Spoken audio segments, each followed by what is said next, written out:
Hello, freak bitches. It's the single most uncomfortable rolling experience I've ever had. There's no space. If you give him an inch, he takes several.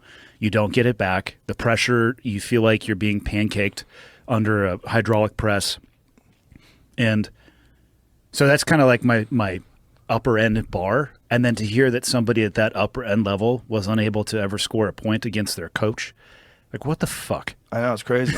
But that's what we're talking about. That there's layers and layers and levels. You know, it's funny. You roll with Jean-Jacques Machado, he's talking to you the whole time. Joe Rogan, come on, my friend. I don't know if I'm cool with that. It's like, at least work. Please pretend like you're breathing hard. No, he's never breathing hard. Jean-Jacques never breathes hard. Never. Never see him breathing hard. He's always relaxed and calm, no explosive movements. But that's also why he's 50 and he can still roll with black belts. No problem at all. No problem. I mean, he's had like a little meniscus injury in his knee, like little tiny shit. Yeah. So I heard a lot I didn't hear a lot. I read a lot after the Crone fight. People talking about jiu-jitsu, like as if that was what happened in that fight, proof that jiu-jitsu is no longer valid for the UFC. I was curious about your thoughts on that fight. Well, then how does Paul Craig keep pulling it off? Paul Craig submitted Jamal Hill, who's the light heavyweight champion. He submitted a shit ton of guys, and he submits guys off his back. His triangle is fucking evil. His triangle is evil. That motherfucker has a world-class triangle. So what do you think the difference was in that fight then? Were you there for that? Yes. Or was that okay? Charles Jourdain, first of all, is very good. He's a very good fighter. He's very good. He's very good all around. He's very good standing up. He's very technical. He doesn't do anything stupid. He doesn't take wild chances. He was very safe, especially when he wrapped up his guard around him. Yeah. He's like, no. But also, Charles Jourdain is a legit black belt. Yeah. So it's not like Crone is going to the ground and he's in the guard of someone who doesn't know what's going on. Charles Jourdain knows exactly what's going on. And they're sweaty. And and he's playing defense. And he gets to punch you in the face. It's a different world. Now, if Charles Jourdain and Crone were just rolling, I think Crone was many steps above him in just straight jiu-jitsu. I mean, Crone Gracie is a motherfucker, dude. He's outstanding. I mean, he's a legit world champion jiu-jitsu player. But his striking is not at the same level as those guys, and he doesn't have the kind of takedowns like an Aljamain Sterling or like some legit wrestler where there's always this threat of this power double that you can't defend. I mean, Aljamain took down Henry Cejudo, that guy, he only was Olympic champion. I know, no big deal.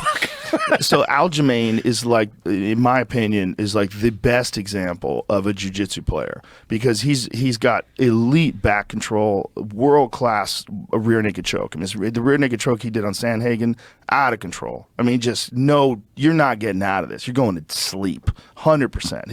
His backpack and his rear naked choke is top of the food chain. But he's also a great wrestler. You got to have that. You got to be able to control position. You got to be able to take guys down. He can take guys down. And if you can't, you got to be that motherfucker of a striker like Charles Oliveira, where everybody wants to take him down because he's fucking coming at you, like lifting those knees up, walking forward, throwing bombs. Doesn't seem to go their way once they get him on the ground. God damn. You can't say jiu-jitsu doesn't work because how's Charles Oliveira submitting everyone? He submits his insane submissions over elite guys. I guess, to be fair, I don't think it was saying that jiu-jitsu didn't work. I guess what I saw more often was people saying that the old school Gracie style, and again, I don't have my toes in the experience pool enough, and that's why I asked you, I'm curious on your thoughts, that style of jiu-jitsu, pull guard, get it to the ground was It depends outdated. on who you are, man, because, he did it with Alex Caceres. He got a hold of Alex Caceres. It just depends on who you are. It depends on the skill set of the opponent that he's encountering, and it depends on who he's training with. I don't know what Crone did for that training camp. He lives in Montana now. Yeah, I know. I don't know if he did his camp there, though.